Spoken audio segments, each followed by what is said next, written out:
Paris exige le retour du français Vérizier entre les mains du gouvernement malien, disant qu'il n'est absolument pas espion et qu'il faudrait que Bamako le retourne aussitôt possible. Sinon...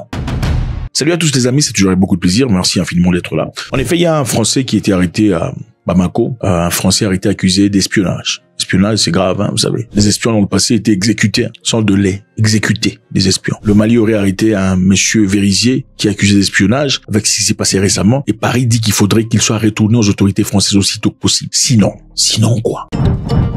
Alors, le 14 août 2025, le Mali avait annoncé l'arrestation de plusieurs militaires maliens, parmi eux des généraux, ainsi qu'un ressortissant français nommé Yann Vézilier. Le gouvernement de la transition informe l'opinion nationale de l'arrestation d'un groupuscule d'éléments marginaux des forces armées de sécurité maliennes pour des infractions pénales visant à déstabiliser les institutions de la République.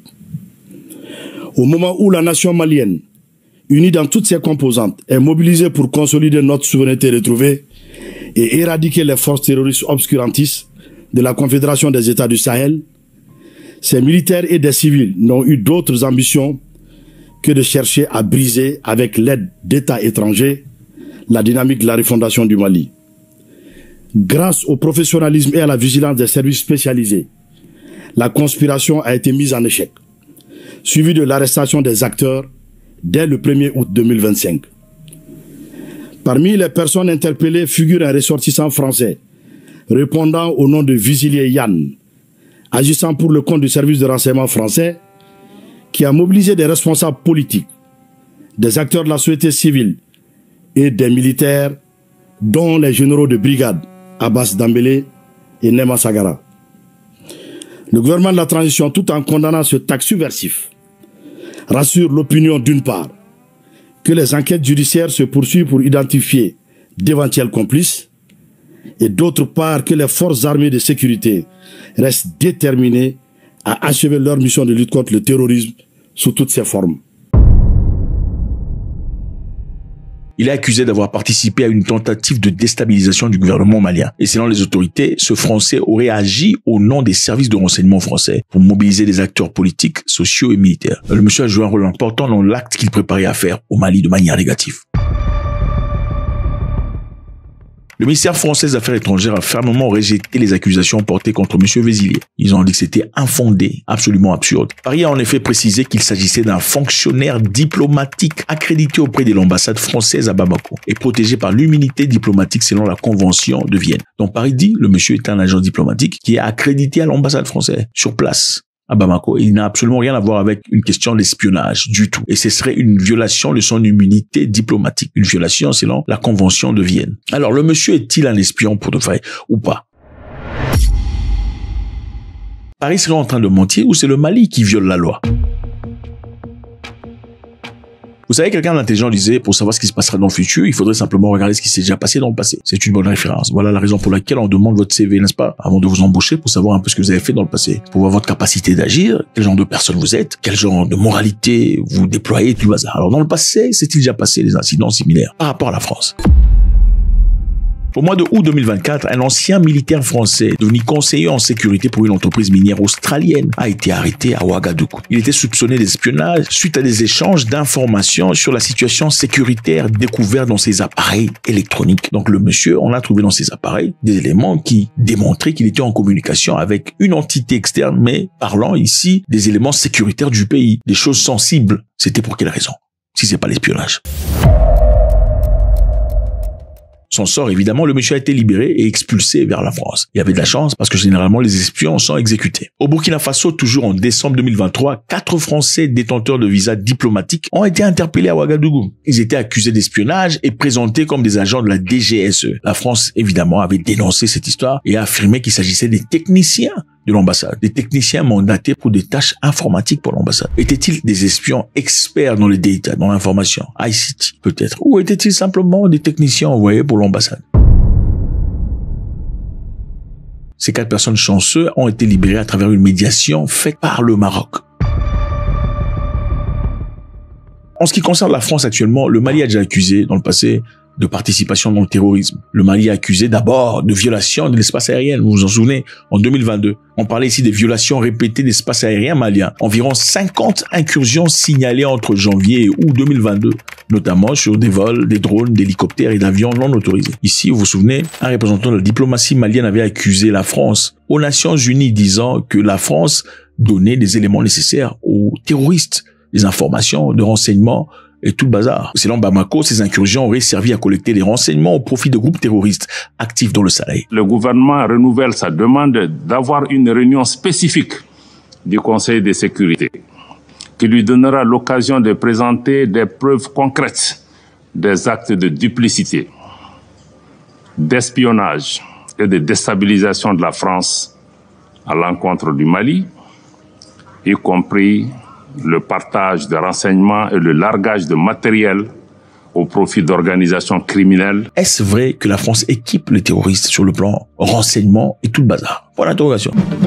Ce qui est nécessaire à rappeler ici est que le gouvernement malien, à travers son envoyé, avait certifié que la France donnait des munitions aux terroristes. Mais la question qui se pose ici, pourquoi la France ferait une telle chose? Peut-être parce que la France n'est pas heureuse de savoir ce qui s'est passé dans le passé, de voir que le Mali finalement décide de prendre sa propre direction. Alors qu'est-ce qui se passerait si le Français n'est pas libéré?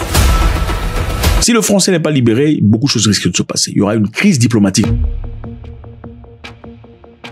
Les refus de la libération pourraient aggraver la tension déjà existante entre la France et le Mali. Et cela entraînera des gros problèmes. Mais est-ce que la France irait militairement au Mali pour aller libérer la personne? Première chose, c'est l'expulsion des diplomates. Écoutez, les Français pourraient expulser des diplomates maliens, disons carrément rentrer chez vous, et le Mali pourrait en faire autant, disait vous aussi rentrez chez vous, et ceci créerait une tension encore plus énorme, et une rupture totale de collaboration. Alors, si Yann Vélizier n'était vraiment pas un agent, et s'il était vraiment un agent accrédité à l'ambassade comme l'affirme la France, qu'est-ce qui se passerait dans ce cas? Dans ce cas, le Mali n'aurait pas raison. Le Mali serait en violation directe de convention de Vienne de 1961, qui protège les diplomates contre les arrestations ou des détentions. Ce serait injuste et...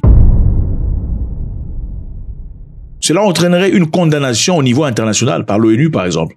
Si l'ONU condamne, les Européens se fâchent, il y aurait rupture officielle de relations avec plusieurs pays européens qui verraient cette arrestation comme une atteinte aux droits internationaux. Rappelez-vous que les Européens, ça rigole pas entre eux. Si tu te prends la tête avec un Européen, tous les Européens te coupent. Hein. Donc il y aurait rupture, plusieurs pays s'en suivraient directement si c'est condamné ouvertement, disant que monsieur n'était pas un espion. Bon, beaucoup de pays vont se lever contre le Mali. Cependant, si le Mali conteste l'accréditation diplomatique de Villiers et pourrait justifier, si le Mali pourrait justifier que le monsieur est en effet un criminel, dans ces cas, les choses seraient complètement différentes. Une autre solution serait probablement de faire venir le Maroc. Le Maroc comme intermédiaire, comme le Maroc l'a fait avec le Burkina Faso dans le passé. Question de trouver une solution entre la France et le Mali. Il se pourrait aussi qu'il y ait des échanges diplomatiques secrets. Échanges, qu'on ne sait pas, des libérations par exemple, en échange d'un apaisement. Libération de monsieur en échange d'un apaisement. Ce sont des histoires qu'on ne dit pas ouvertement, mais ce sont des choses qui arrivent. On le libère, vous faites quelque chose en retour, ou un truc comme ça. Voilà ce que c'est les amis. Est-ce que vous pensez que monsieur Vélizier est en effet un espion ou pas? Comme le dit la France. Faites-moi savoir ce que vous en pensez. Toujours un grand plaisir. Ibrahim Traoré, fils du Burkina, en train de parler. Suivant. On fait tout pour que nous ayons peur. Ils viennent dans nos palais. Ils nous menacent directement ou des menaces voilées. Bien sûr, nous répondons comme il le faut. Ils prennent chaque fois des exemples. Ils nous diront, vous savez, Thomas Sankara a essayé de faire comme ça, mais il est où? Il est mort. Le président haïtien, il a essayé de faire comme ça, il est où? Il est mort. Kadhafi a essayé comme ça, il est où? Il est mort. Telle personne n'a rien ici, il est en prison. Tout ça pour essayer de nous faire peur, pour qu'on devienne des lâches. Mais je pense qu'ils n'ont pas compris quelque chose. Quand nous disons la patrie ou la mort, nous vaincrons, ce n'est pas qu'une phrase, ça a tout son sens. Nous n'avons pas peur et nous n'aurons jamais peur. Ibrahim Traoré, président du Burkina Faso, un Africain comme je les adore. Incroyable, fort dans ses paroles, il en tient conséquence, il n'a absolument pas peur de ce que les gens pensent. Les gens publics, généralement, veulent dire des choses qui fassent plaisir. Parce que leur objectif, ce n'est pas d'être précis dans ce qu'ils disent. Leur objectif, c'est se faire aimer. Si pas se faire aimer, en tout cas, garder une certaine position de positivité à l'égard des gens. Je suis de ceux qui brûleraient toute la prairie dans l'objectif d'accomplir un dessein collectif. Et je m'en fous de ce que vous pouvez penser. Et il est évident que M. Traoré, dans la sagesse dans laquelle il coule, certainement est le même genre de personne.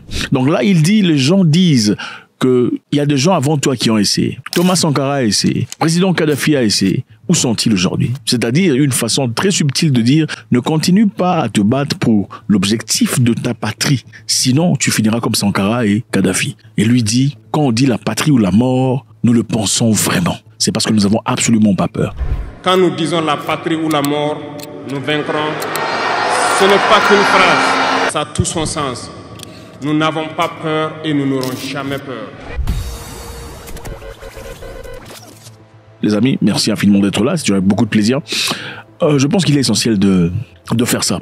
Monsieur Traoré, ici aussi, encore une fois, est en train de dénoncer des actes de corruption dans son gouvernement. On sait, généralement, en Afrique, les gens veulent devenir politiciens, pas pour l'objectif de créer ou d'améliorer la patrie, mais pour objectif de remplir leurs poches. Et moi, je suis un ferme penseur qui pense aujourd'hui qu'il faudrait essentiellement diminuer les salaires des politiciens. Si vous voulez vraiment voir qui sont des vrais politiciens, il y a des gens qui cherchent... En fait, si vous cherchez de l'argent, c'est le business qu'il faut faire, pas la politique. Suivons ce que le président burkinabé a à dire. Suivons. Il y a aussi, au cours donc de ces semaines, assez d'événements ici à la présidence, notamment un certain nombre de responsables des différents départements ministériels que j'ai tenu à recevoir personnellement pour essayer de rediriger l'action gouvernementale en cherchant à rationner les dépenses de fonctionnement.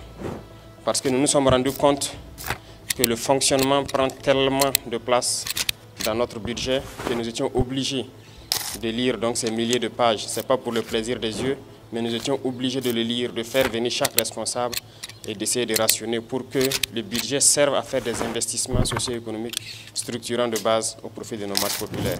Ok, vous avez suivi là.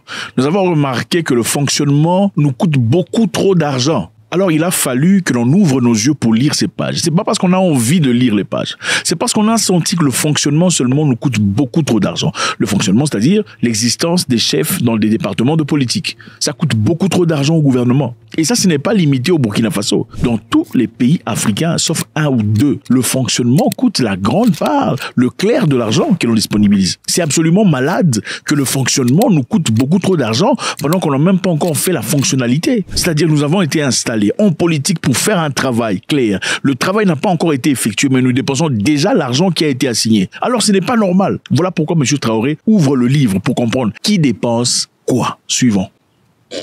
Tous ceux qui sont passés ici, qui ont participé à l'exercice, ont reconnu que nous avons assez de dépenses dans le fonctionnement.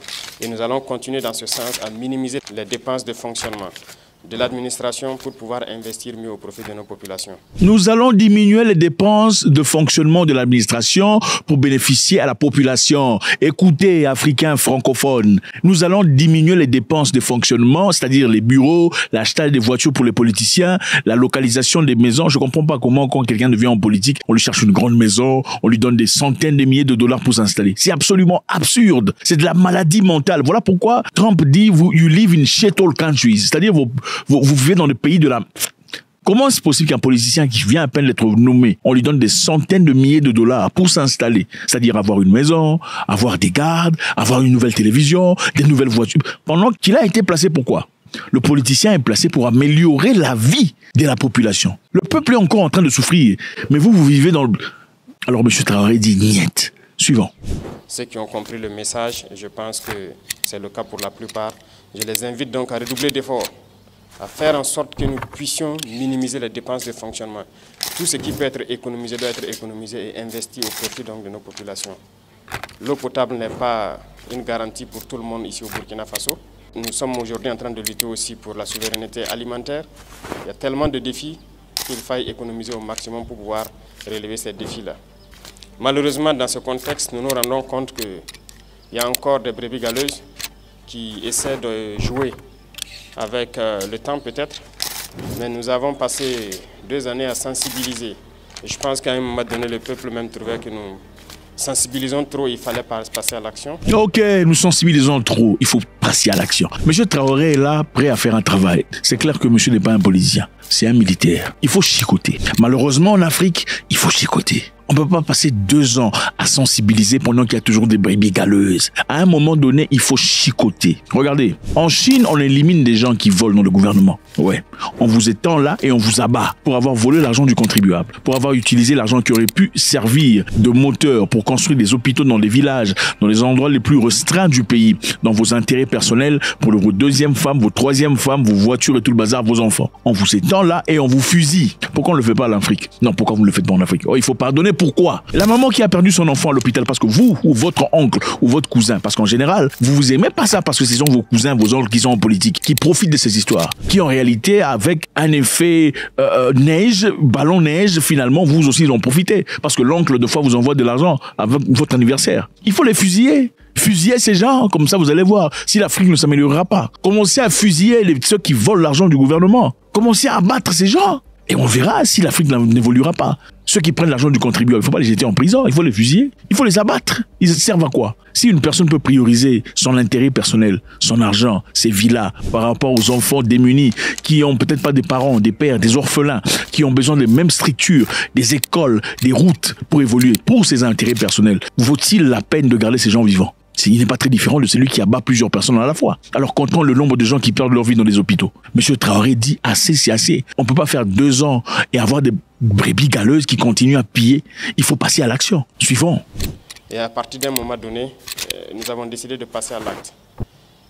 Je tiens à vous informer ici que malheureusement, au cours de ces derniers temps, suite donc à une dénonciation sur plainte, nous avons découvert un réseau de malfrats, malheureusement au sein du ministère même de l'action humanitaire. Il faut les fusiller. Réseau des malfrats, il faut les fusiller. Oui, il faut les fusiller. Ils servent à quoi? Pourquoi ils sont là en train de garder le pays dans le trou? Et ça, c'est valide pour tous les pays en Afrique. Je ne parle pas seulement du Burkina Faso. Le Burkina Faso, ici, est comme repère. Les pays en Afrique où les gens ne font que voler, oh, les chefs. Oh, pourquoi vous célébrez les chefs? Pourquoi vous êtes devenus idolâtres des chefs? Ça n'a absolument aucun sens. Vos pays ne sont pas des royaumes. Ce sont des pays qui sont censés être des démocraties, c'est pas des royaumes. Pour devenir royalistes, il faut les fusiller. S'ils volent, il faut les fusiller. Oui. Et vous regarderez si l'Afrique ne sera pas ce que l'Afrique est censée être. Mais vous avez trop de cœur. Il faut pardonner. Il faut excuser. C'est comme ça. Continuez à excuser, pardonner. Et pleurnicher. Allez traverser la Méditerranée. Allez pleurnicher chez les gens et crier au racisme. On nous n'aime pas. Oui, voilà comment on peut vous aimer. On ne peut pas vous aimer parce que voilà, vous êtes des faiblards. Suivant.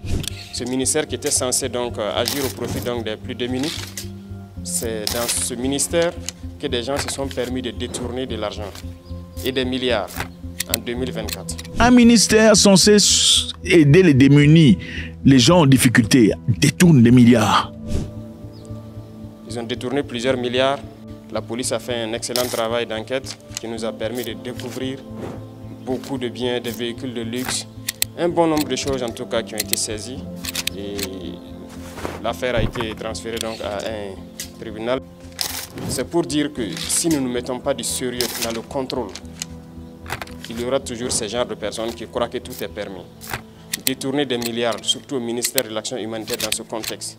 Il y a des agents de Bonasure qui ont été pris dans ça, qui sont en prison actuellement. Des centaines de millions détournés. Pourquoi on ne peut pas appliquer ce genre d'histoire au Gabon, au Cameroun, en Côte d'Ivoire, au Sénégal? Bon, le Sénégal n'a pas beaucoup de problèmes comme ça jusque-là. En RDC et dans tous ces pays-là, pourquoi on ne peut pas appliquer ces mêmes principes, hein? Arrêter ces gens et en faire une référence. Il faut en faire une référence. Il faut en faire une référence. Malheureusement, ce sont des gens qui ont été installés généralement par le chef. C'est le chef qui l'a installé parce que c'est ton cousin éloigné ou l'enfant de la cousine de son père, quelque part. Voilà pourquoi il est autorisé de... Mais il faut savoir, le pays n'appartient pas au chef. Je suis désolé, sa famille. Le pays n'appartient pas au chef ou à sa famille. Le pays appartient à tout le monde. Et le peuple doit comprendre leur autorité. Vous avez autorité sur le chef. Le chef n'est pas le roi. Le chef n'a pas le droit d'installer ses frères et ses cousins, ses cousines, ses nièces à votre détriment afin que vous viviez dans la misère, la galère, la trière, la peine. Absolument pas. Voilà pourquoi on n'aime pas M. Traoré, parce qu'il est tissé, cousu d'une tranche complètement différente. Les vivres qui devaient aller au profit donc des plus démunis, au profit de ces personnes déplacées internes. Et c'est dans ce ministère que des gens ont essayé de détourner cet argent. Et je suis persuadé que ça existe un peu partout parce que nous poursuivons l'enquête. Souvent, il y a ces arrestations que vous puissiez ne pas comprendre, mais nous savons pourquoi nous le faisons. Il y a encore beaucoup de personnes qui essaient de détourner les deniers publics. Nous n'allons pas avoir de la pitié pour ces individus-là. Pas de pitié. C'est l'occasion donc d'interpeller la commission des règlements donc des dysfonctionnements qui ont été mis en place. Parce qu'il y a beaucoup de dénonciations qui arrivent au niveau de la présidence. Il faut fusiller des gens en Afrique. De se mettre au travail sérieusement et de nous permettre de dénicher tous ces voleurs qui se cachent dans l'administration. Nous ne pouvons pas tolérer cela. Fusiller les voleurs en Afrique. De lutte contre le terrorisme où des gens se sacrifient sur le terrain et d'autres sont à l'arrière, se permettent de voler des milliards et pour se mettre dans du luxe. C'est difficile à cerner cette situation. En plus de tout ça, il y a des Burkinabés qui manquent de patriotisme. C'est triste. Vous voyez, en Afrique, on donne de l'argent à un politicien ou à son groupe pour bâtir un hôpital ou des hôpitaux. Il prend l'argent, 30% il paye les ingénieurs, le reste de l'argent disparaît. Et vous regardez ces politiciens passer dans les rues. Moi, je ne comprends pas. Pourquoi ils sont dans les rues? Il faut les fusiller. Et je comprends, on dit, oh non, on ne peut pas condamner quelqu'un sans... Mais attendez, ici, la référence est claire. L'argent a été touché. L'argent a été manipulé. Pourquoi vous les gardez? Ils servent à quoi? Ils servent à quoi? À moins que, bon, voilà, ça soit un jeu. Ils sont en train de vous jouer un jeu complètement stupide. Parce que bon, généralement, on peut se moquer de vos gueules, hein, en tant que population, en faisant semblant d'arrêter certains politiciens sous prétexte qu'ils ont volé, mais après on les libère, hein, c'est comme ça. Pendant que vous êtes là, vous pensez qu'on a arrêté, machin, mais en réalité, on les libère. Parce que c'est un jeu qu'ils sont en train de jouer. Et vous ne verrez jamais de paix dans ces genres de pays. La paix n'existera jamais. Tant qu'il y a un produit tel qu'il était vendu, tu pars ensuite réclamer auprès de la personne, ou enfin, des personnes responsables. Vous êtes mécontent, soit après être parti à la maison et rentré, vous réalisez que le produit n'était pas ce que vous désirez, à un prix élevé. Vous rencontrez un manager qui vous dit, écoutez, monsieur, vous arrêtez vos histoires, soit vous faites face aux conséquences. Vous voulez votre argent, n'est-ce pas? Soit votre argent ou un autre produit. Mais un manager qui vient vous dire, écoutez, vous arrêtez ces histoires ridicules, ou vous faites face aux conséquences. Comment réagissez-vous? Vous vous taisez après avoir dépensé votre argent? Très intéressant. Monsieur Trump a dit à Poutine de mettre fin à la guerre ridicule. Il a précisé ridicule en Ukraine ou faire face à de nouvelles sanctions. C'est une menace. Est-ce que c'est une façon de dire gentiment à une personne, viens, on va s'asseoir, on va discuter et trouver une solution? Quand tu lui dis, il faut arrêter cette histoire ridicule ou, vous savez, quelquefois les gens ont envie de vraiment vous écouter. Mais quand vous leur dites, tu vas arrêter de faire ça ou, pour la plupart des cas, beaucoup de gens qui sont nimbés de testostérone diront absolument pas. Moi, je veux le ou là. Je veux voir ce qu'il y a derrière le ou. J'avais peut-être envie d'arrêter. Mais puisque tu as choisi de dire où, moi maintenant j'ai envie de voir le où là va emmener où. Trump a prévenu qu'il imposerait des droits de douane élevés et de nouvelles sanctions à la Russie si Vladimir Poutine ne parvenait pas à mettre fin à la guerre en Ukraine. Il a dit ça dans les médias sociaux. Truth, il a son histoire à lui, hein, Trump. Il a ses médias sociaux, si vous préférez, qu'on lui ait booté hors de Twitter. À l'époque, pendant la Covid, Trump a dit beaucoup d'histoires que beaucoup d'Américains ne voulaient pas. Et il était président des États-Unis d'Amérique à l'époque. Et on l'a booté hors de Facebook, booté hors de YouTube, booté hors de Instagram et booté hors de Twitter. Incroyable, n'est-ce pas? Un président de la République. On l'a booté hors de toutes ces plateformes. Et c'est là, mis de l'argent à part pour essayer d'initier son histoire qui s'appelle Truth Social. Il y a des millions de followers maintenant, il a son propre histoire. Il a déclaré qu'en poussant à régler la guerre, c'est-à-dire en cherchant à trouver des compromis entre l'Ukraine et la Russie, il était en train de rendre faveur au président russe et à la Russie. Ok? Il est en train de vous donner faveur. En d'autres termes, il est de l'intérêt de la Russie, de M. Poutine, d'accepter ce que Trump est en train de présenter comme faveur. Vous savez, M. Poutine est perçu comme une personne très respectée. Caractère fort. Ok? Si vous regardez seulement le nombre de gens qui ont été contre lui depuis tout ce temps et la façon à travers laquelle il a pu résister à l'OTAN, on le considère comme un mystère. C'est un échiquier, c'est un master, c'est quelqu'un de craint. Maintenant, Donald Trump, avec son ego surdimensionné, évidemment, vient vous montrer que, au fait, moi, je suis plus grand que lui. Ok, je te donne du temps, tu trouves des solutions rapidement ou tu feras face aux conséquences. Maintenant, vous pensez que Poutine va capituler ou va-t-il accepter aussi facilement cette histoire où il va justement montrer que je suis pas un de ces petits garçons de chambre avec qui tu deals. En répondant à la menace, parce que la Russie a répondu évidemment, le Kremlin s'est déclaré prêt au dialogue égalitaire, un dialogue mutuellement respectueux. Mais ce n'est pas ce qu'ils sont en train de recevoir jusque-là. Ils disent nous sommes prêts au dialogue, mais un dialogue égalitaire. Mais jusque-là, on n'a pas encore vu ce dialogue égalitaire proposé quelque part. Monsieur Poutine dit je veux faire une grande faveur à la Russie, dont l'économie est défaillante. Il est en train d'insulter là. Hein. Je veux vous faire faveur. Votre économie est défaillante. Installez-vous maintenant, donc asseyez-vous maintenant et arrêtez cette guerre ridicule. Si nous ne concluons pas un accord, bientôt je n'aurai pas d'autre choix que d'imposer des niveaux élevés de taxes et des sanctions sur quoi que ce soit vendu par la Russie aux États-Unis et divers autres participants. C'est-à-dire, il va influer sur le prix de taxes et des douanes sur tous les éléments russes et tout le bazar. Évidemment, disant cela, il dit, finissons la guerre qui n'aurait jamais dû commencer si j'avais été président. Nous pouvons le faire par la voie facile ou par la voie difficile. Donc, nous pouvons finir cette guerre, soit par la voie facile ou par la voie difficile. Mais la guerre va finir. Donc, que tu le veuilles ou pas, cette guerre va finir. Maintenant, toi, tu dois choisir, c'est donc la voie facile ou la voie de force. Il est temps de faire une affaire, donc d'arrêter. Voilà ce que M. Trump dit. Zelensky wants to make a deal. I don't know if Putin does. He might not. I don't know. He should make a deal. I think he's destroying Russia by not making a deal. I think Russia's going to be in big trouble. You take a look at their economy. You take a look at the inflation in Russia.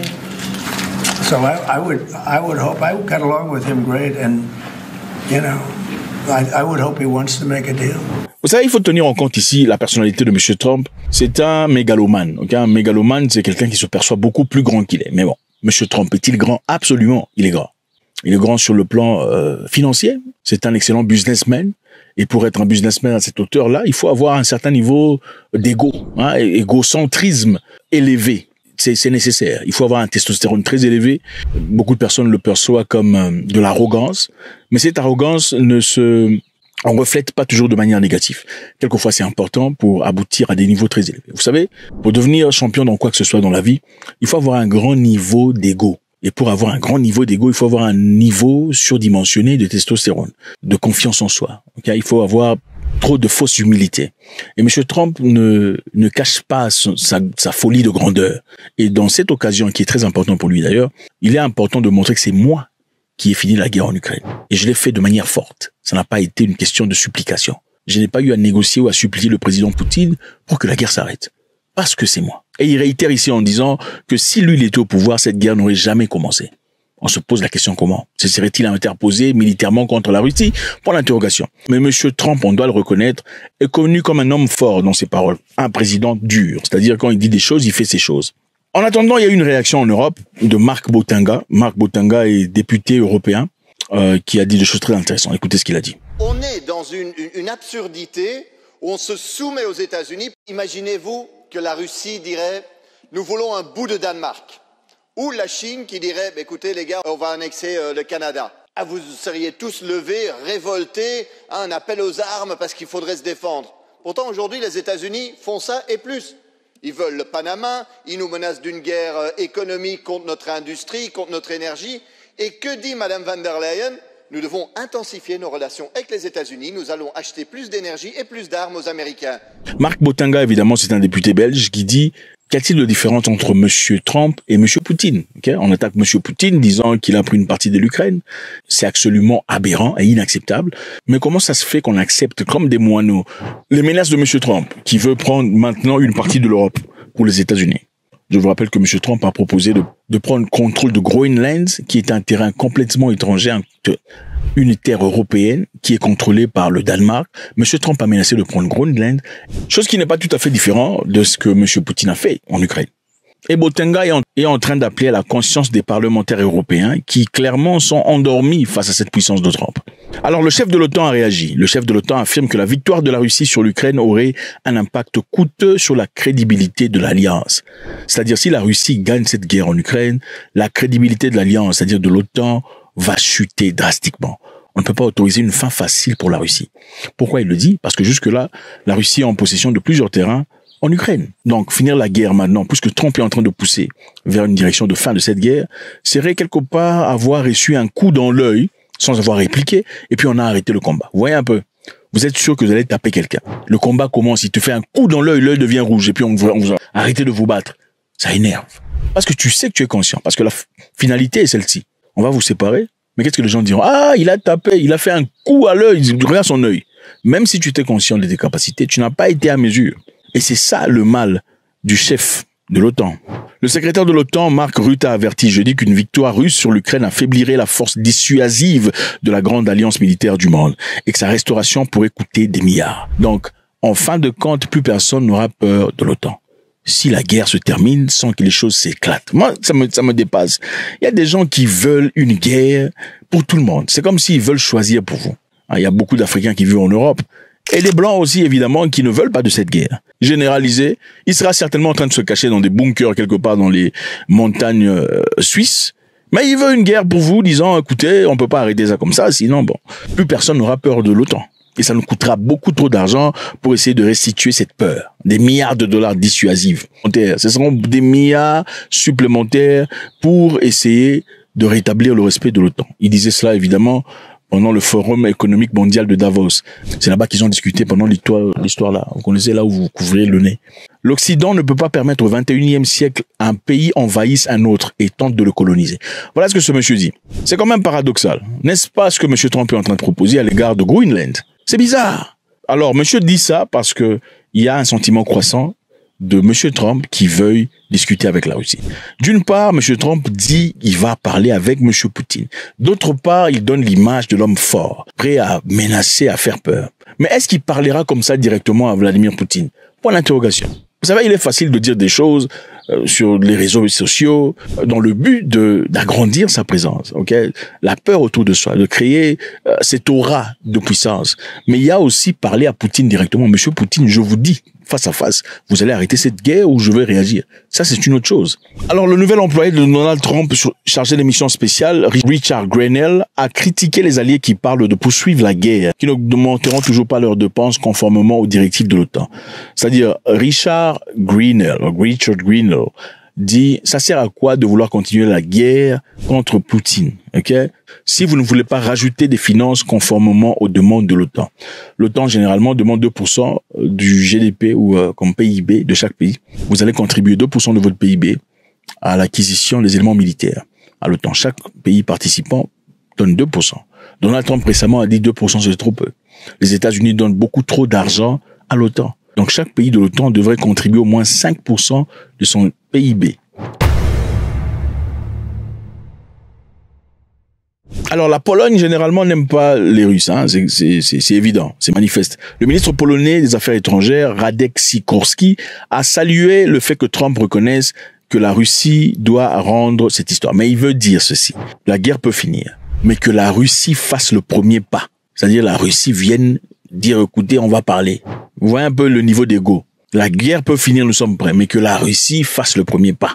En attendant, le chef de l'OTAN reconnaît le besoin de l'Europe de devenir indépendant par rapport aux États-Unis. Voilà ce qui se passe. Vous savez, généralement, quand vous placez votre espoir chez quelqu'un d'autre, un jour, vous serez déçu. La réalité est très simple. Okay? M. Trump est en train de montrer aux Européens que l'Europe n'est absolument rien sans les États-Unis d'Amérique. Voilà, c'est comme ça qu'il joue. Pour ceux qui connaissent Trump depuis très longtemps, hein, depuis l'époque des combats de Tyson dans les années 90, beaucoup ont découvert Trump, savent que c'est quelqu'un qui met beaucoup trop de pression sur lui-même.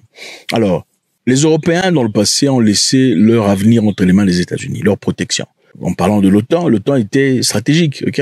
En fin de compte, l'OTAN, pour exister, l'OTAN a besoin de fabriquer un diable, un démon, un méchant. C'est important. Sinon, pourquoi il y aurait l'OTAN? Il ne peut y avoir un système de dissuasion seulement s'il y a des ennemis. Voilà pourquoi on a diabolisé la Chine. C'est pas pour dire que la Chine est excellente. Voilà pourquoi on a diabolisé la Russie. C'est très important d'avoir un ennemi, quelquefois imaginaire, pour faire en sorte que les gens mettent de l'argent ensemble.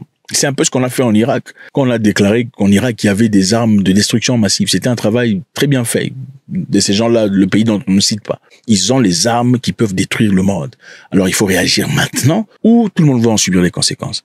Ils ont vendu cette histoire sans avoir de preuves. Ils ont reçu le soutien d'une partie du monde, même s'il y a la grande majorité qui ne voulait pas s'y associer. C'est la même chose pour l'OTAN. Il faut créer un diable, un démon quelque part, dont tout le monde aurait peur, pour qu'on ait le courage d'aller, recruter de l'argent, recueillir tout ça, les milliards de dollars de chaque pays.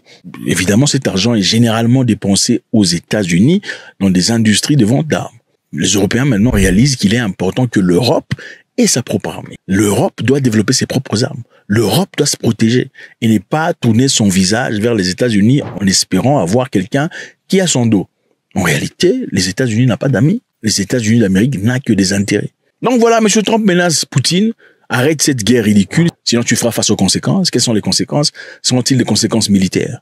Après que les conséquences financières aient échoué. Parce qu'en réalité, jusque-là, la Russie a vraiment reçu beaucoup de conséquences sur le plan financier, beaucoup de sanctions. Je ne pense pas qu'ils ont peur de sanctions financières. Votre opinion dans cette histoire, c'est toujours avec beaucoup de plaisir. God bless.